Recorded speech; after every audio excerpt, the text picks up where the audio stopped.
मेज़बान और मेहमान दोनों की भूमिका में। मेज़बान तो इसलिए कि वो समिति के अध्यक्ष हैं और मेहमान इसलिए कि वो माननीय विधायक। तो ऐसे हमारे लक्ष्मण जी मीणा। आदरणीय श्री ओम बिरला साहब, माननीय लोकसभा अध्यक्ष, आदरणीय शांति धारीवाल साहब, नगरीय विकास मंत्री राजस्थान सरकार, हमारे ब्रजराज जी मीणा साहब एक्स MLA, महावीर जी मीणा साहब, भरत जी मारन, रामचरण जी, श्रीमती कमला मीणा जी, रविंद्र त्यागी जी, KL मीणा साहब जो हमारे प्रमुख शासन सचिव है, RD मीणा जी, कैलाश जी मीणा साहब एक्स MLA साहब, राम स्वरूप जी मीणा साहब, हमारे मेरे सामने विराजे हुए सभी मीणा समाज के सभी अधिकारीगण, जनप्रतिनिधिगण, पूर्व जनप्रतिनिधिगण,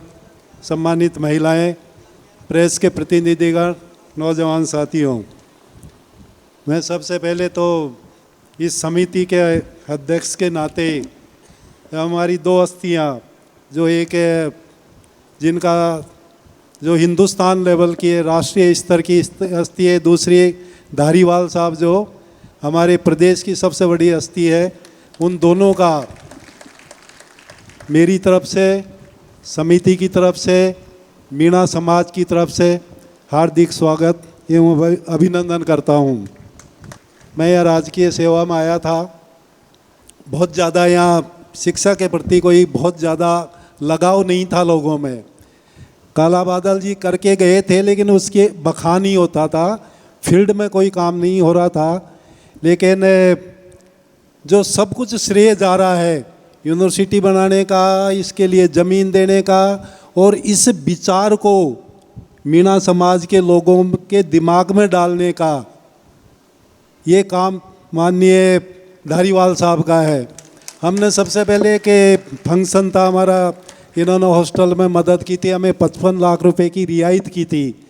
उस समय हमने स्वागत के लिए कार्यक्रम आयोजित किया, उसमें एक BEd कॉलेज के लिए डिमांड की थी, BEd कॉलेज की ज़मीन दे दी। लेकिन क्योंकि मीणाओं की क्षमता को माननीय धारीवाल साहब समझते थे, उन्होंने कहा कि अब तुम इसके काबिल नहीं हो, अब तुम बहुत बड़ा विश्वविद्यालय बनाने की हैसियत रखते हो, आप विश्वविद्यालय बनाइए, हम आपकी पूरी मदद करेंगे।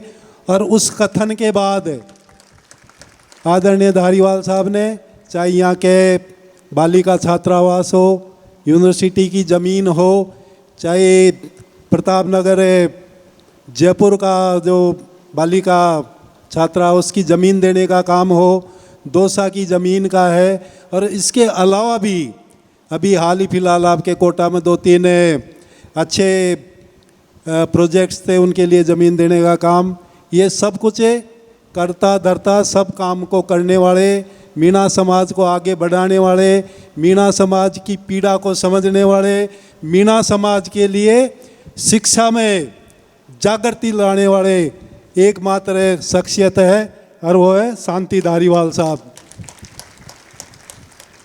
क्योंकि ये हकीकत है, ये आप सब भी जानते हो कि अगर ये नहीं होते धारीवाल साहब तो ये यूनिवर्सिटी का अपन सपना ही देखते रहते, कभी यूनिवर्सिटी नहीं बन सकते थे।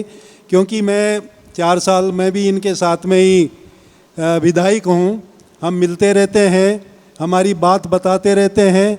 ये मेरे को मेरे विधानसभा में भी ज़बरदस्त तरीके से सपोर्ट करते हैं, क्योंकि JDA के एरिया में हमारी विधानसभा आती है, मेरे को व्यक्ति से सपोर्ट करते हैं, मेरे विधानसभा में सपोर्ट करते हैं, और कोटा में तो जो कर रहे सब आपके सामने है। इसके लिए मैं मीणा समाज आपके प्रति बहुत बहुत आभार व्यक्त करता है, और हमेशा हमारी पीढ़ियाँ भी आपको याद रखेगी।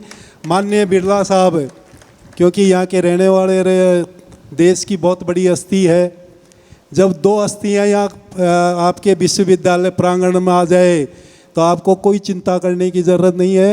RD मीणा साहब, आपका हॉस्टल भी बनेगा, एक हॉस्टल तो बिरला साहब भी बना देंगे भाई, लड़कियों का तो, बालिका शिक्षा के लिए तो, और दूसरा धारीवाल साहब और आप लोग सब मिलके करना, क्योंकि धारीवाल साहब बहुत काम कर रहे हैं आपके लिए। तो ये चीज़ें हो रही है। पहले आपकी कोटा 80 के दशक की मैं पुलिस में रहा हूँ। एक है ना एज ए डिस्ट्रिक्ट क्राइम में नंबर 1 की हुआ करती थी, मैक्सिमम क्राइम हुआ करते थे कोटा में। और ये प्रसिद्धि नेशनल क्राइम रिकॉर्ड ब्यूरो के फिगर से जो मैं बता रहा हूँ। उसके बाद ये औद्योगिक नगरी के रूप में विकसित हुई। उसके बाद ये शैक्षणिक नगरी के भी इसमें विश्वविख्यात है। और अब 3 चीज़ें यहाँ ज़बरदस्त हुई है।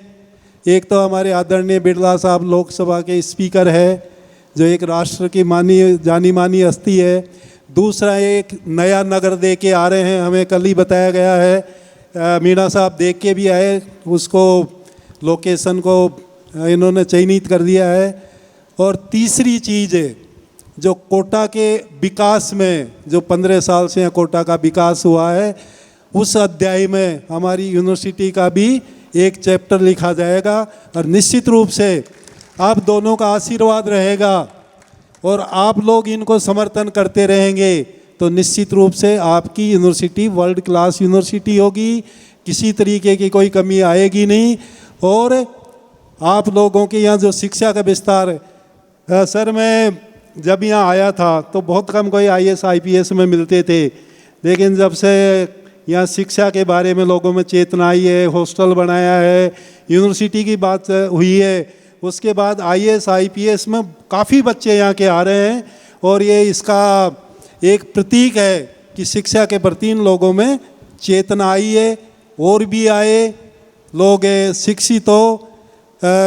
मैं यहाँ भी इसी बात का उल्लेख करना चाहूँगा कि यहाँ केवल मात्र ये ST की यूनिवर्सिटी नहीं है सर, इसमें 50% आदिवासी बच्चियों को एडमिशन देंगे, 50% में अन्य समाज अन्य धर्म के लोग भी इसमें शिक्षा ग्रहण करेंगे। आपने ज़मीन दी है, मैं इस अवसर पर रविंद्र त्यागी जी का भी शुक्रगुजार हूँ कि इन्होंने, जब ये UIT चेयरमैन थे उस टाइम पर ही ये ज़मीन हमें मिली थी।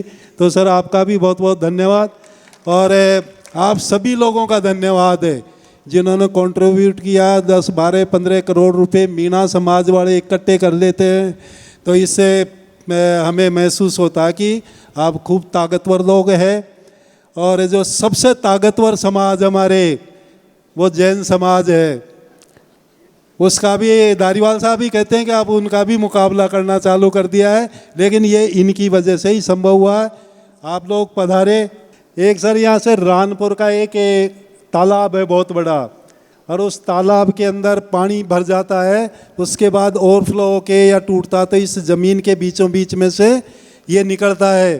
तो हमारी सभी की गुजारिश है, सभी की प्रार्थना है कि यूनिवर्सिटी की बहुत सारी ज़मीन जो नाले की वजह से ख़राब हो रही है, उसको चैनलाइज करने के लिए नाला निर्माण की स्वीकृति देने की आज ही घोषणा करने की कृपा करें।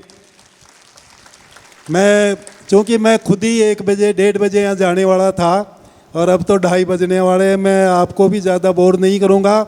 आप निश्चिंत रहिए, जब दोनों हस्ती यहाँ आपके बीच में मौजूद है, आपको किसी तरीके की चिंता करने की ज़रूरत नहीं है। सब कुछ ठीक होगा, यूनिवर्सिटी वर्ल्ड क्लास बनेगी। और लेकिन मैं ये भी आपको बता दूं, माननीय धारीवाल साहब और बिरला साहब है, आपको भी दोनों का साथ देना पड़ेगा।